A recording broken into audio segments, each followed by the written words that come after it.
Hey, worshippers of Jesus Christ, let's continue this journey and read on to Exodus chapter 4.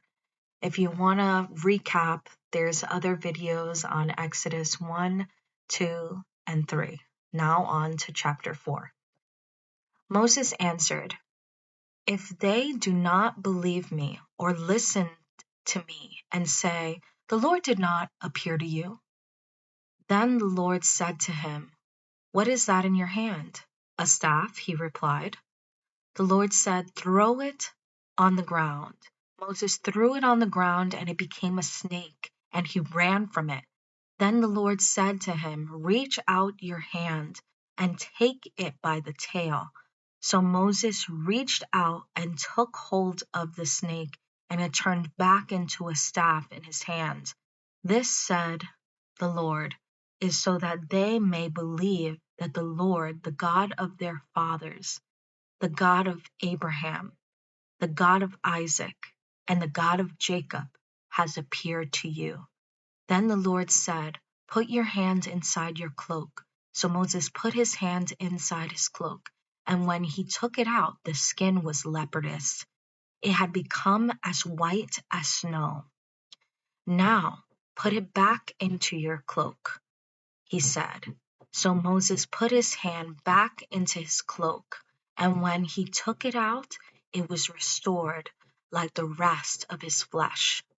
Then the Lord said, "If they do not believe you or pay attention to the first sign, they may believe the second. But if they do not believe those two signs or listen to you, take some water from the Nile and pour it on the dry ground. The water you take from the river will become blood on the ground." Moses said to the Lord, "Pardon your servant, Lord. I have never been eloquent, neither in the past nor since you have spoken to your servant. I am slow of speech and tongue."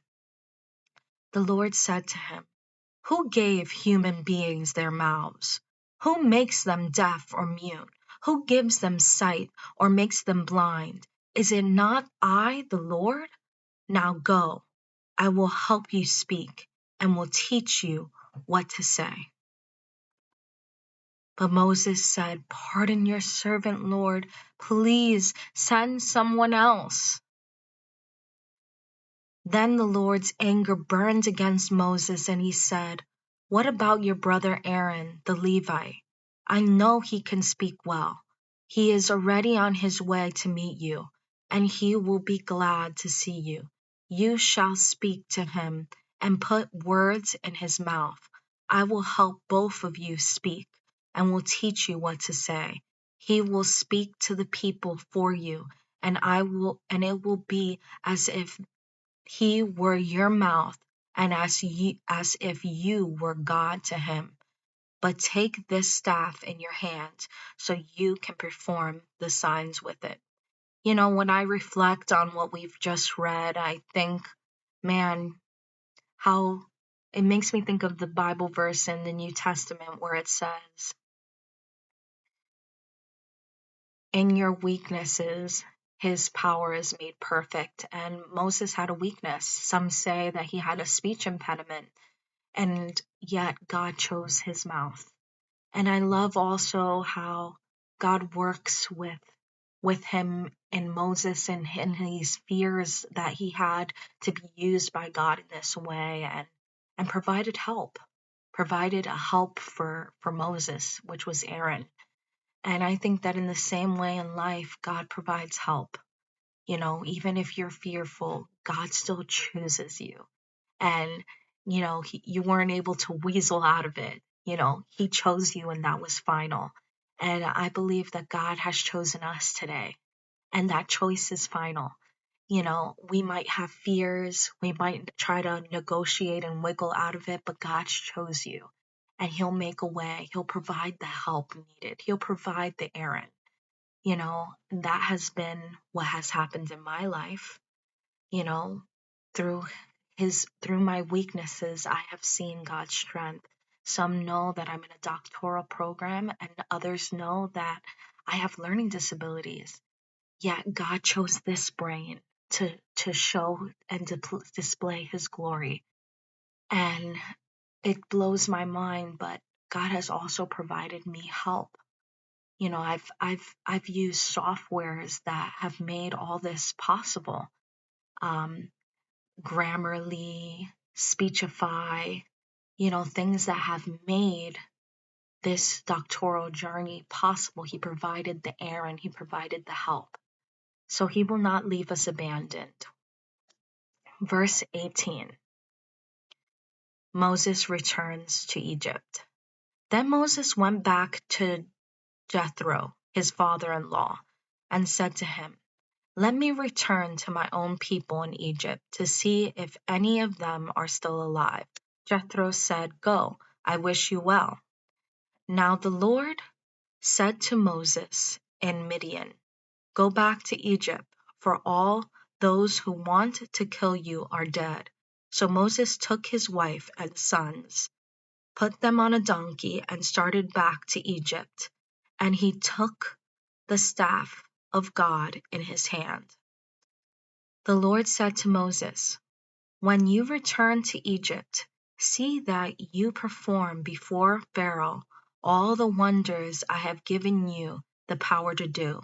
But I will harden his heart so that he will not let the people go. Then say to Pharaoh, this is what the Lord says, Israel's firstborn son, and I have told you, let my son go, so he may worship me. But you refuse to let him go, so I will kill your firstborn son." Wow. God was serious. He was fighting for his people. Verse 24. At a lodging place on the way, the Lord met Moses and was about to kill him. But Zipporah took a flint knife, cut it off her son's foreskin, and touched Moses' feet with it. "Surely you are a bridegroom of blood to me," she said. So the Lord left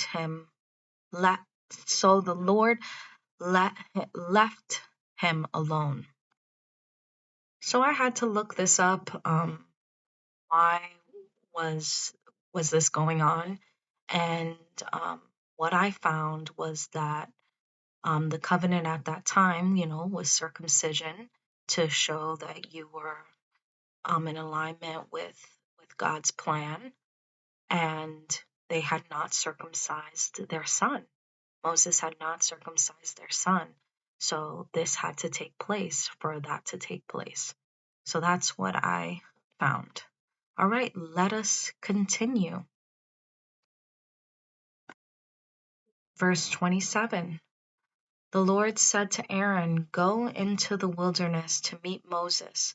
So he met Moses at the mount of God and kissed him.